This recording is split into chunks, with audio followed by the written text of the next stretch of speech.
Okay, now we're going to take the methodology of dealing with the squeeze signal. The squeeze signal, really, in a sense, it's really not a methodology, but it's just an alert, as it is in the signals and alerts. But it helps us to figure out how we want to deal with our support and resistance levels and our potential stops and limits.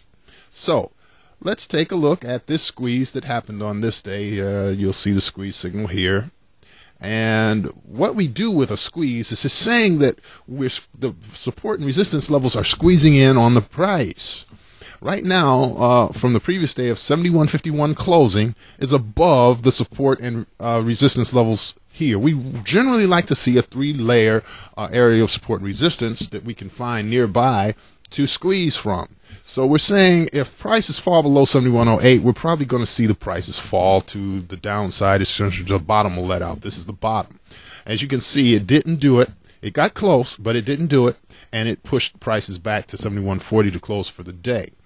All right, I'm not going to get into anything else. I just want to deal with how we look at this squeeze. Okay, here's a scenario with a squeeze coming in, and we don't have a three-layer level of support. We've got two above us a little bit, 7200 close and 7209, 7220 here, but that's not a strong area to look for. So how do we deal with squeezing it? Well, we're long, okay, and what we would do in terms of squeezing is if it falls below this 7158, which is our bottom of potential stops and limits, that's the end of it. Okay, we'll have to squeeze from there because that is what's squeezing in right now. Okay, so what we could do is take along the 71.75 and stop ourselves out underneath the 71.58 in hopes that we can take advantage of it, or short at 72.52 and get a little bit over top of 72.60. Well, the short wouldn't have filled, but the long would have. Okay, let's move on to the next squeeze here. This squeeze shows a squeeze during a time when we're still looking at longs. It's getting a little old, but we're looking at longs, and we have a three-level layer of support. If we break the 72.29, we're going to expect prices to keep moving to the upside. Well, it did break it by 10 points, and we would have gone long over that 72.29, but it fell back 72.04. We would have been long at 1 plus the spread at 72.34.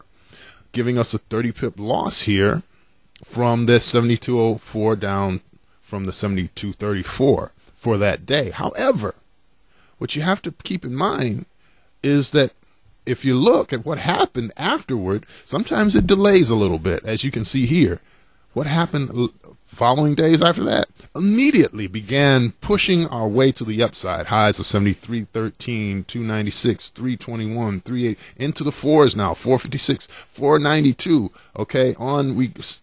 Okay, we got high levels here for the next 1, 2, 3, 4, 5, 6, 7 days after that squeeze had happened, popping above the support resistance level.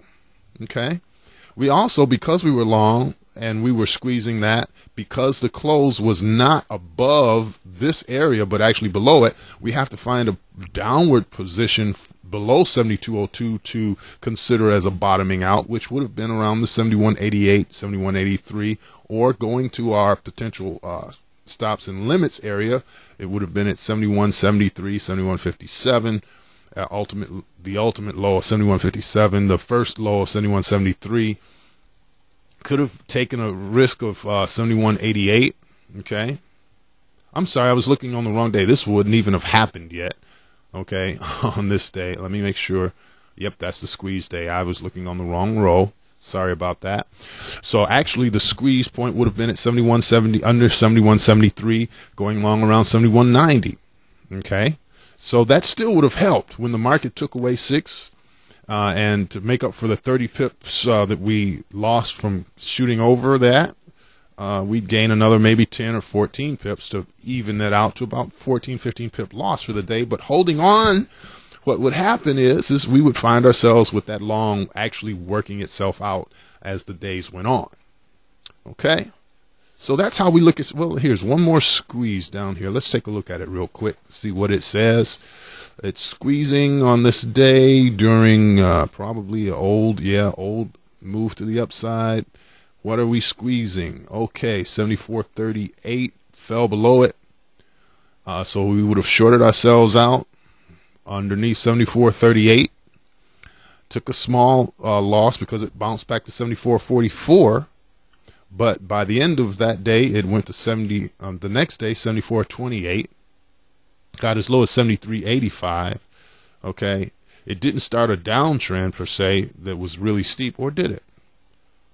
Nothing. Whoa, nothing really heavy, but it's definitely moving down.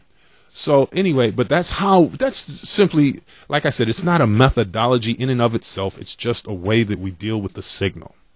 Okay, and it helps safeguard our positions. If, for example, we're long and then we decided that, okay, things are looking short now, let's get out. Okay, you could not necessarily take the short, but put your stop from 74.76 at 74.38 underneath the 74.38 so that you can hold on to some of the profits that you had from the move that you took from back here going long at 72.34.